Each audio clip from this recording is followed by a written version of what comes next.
नमस्ते, प्रणाम, जय श्री राम। चलिए सुनते हैं एक प्यारी सी कजरी।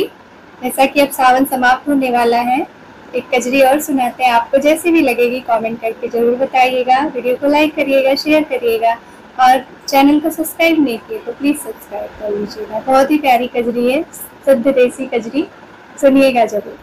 शुरू करते हैं। चलबो भौजी गंगा स्नानवा रे सावलिया, चलबो भौजी गंगा स्नानवा रे सावलिया। कैसे कचली देवरो गंगा स्नानवा, कैसे कचली देवरो गंगा स्नानवा। लागी जई है सूरजो का ज्योतिया अरे सावलिया, लागी जई है सूरजो का ज्योतिया अरे सावलिया। चलबो भौजी गंगा स्नानवा अरे सावलिया। जब तू लगी है भौजी सूरजो का ज्योतिया हो, जब तू लगी है भौजी सूरजो का ज्योतिया हो।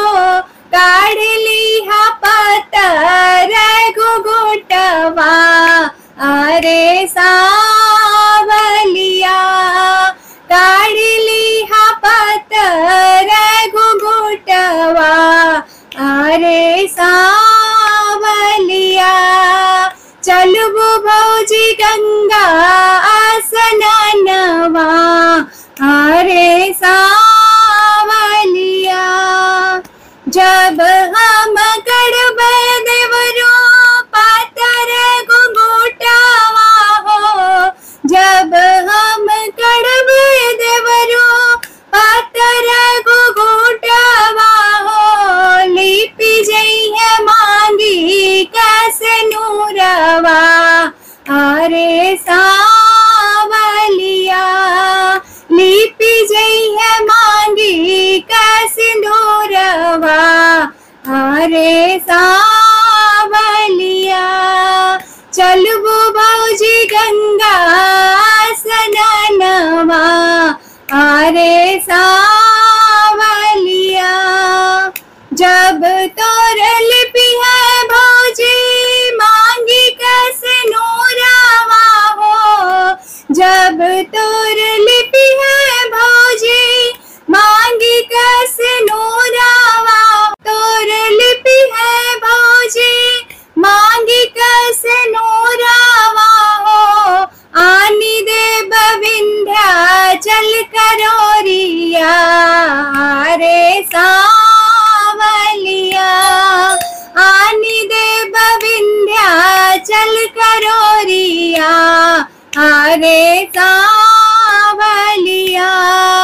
चलबो भौजी गंगा स्नानवा अरे सावलिया। जब तू अनबा देवरो विंध्याचल करोरिया हो, जब तू अनबा देवरो विंध्याचल करोरिया। तोर भैया देसवा निकली है अरे सावलिया, तोर भैया देसवा निकली है अरे सावलिया। चलबो भौजी गंगा स्नानवा अरे सावलिया। जब मोर भैया भौजी देसवा निकली है हो, जब मोर भैया भौजी देसवा निकली है हो। ऊसरा पडल मड़ैया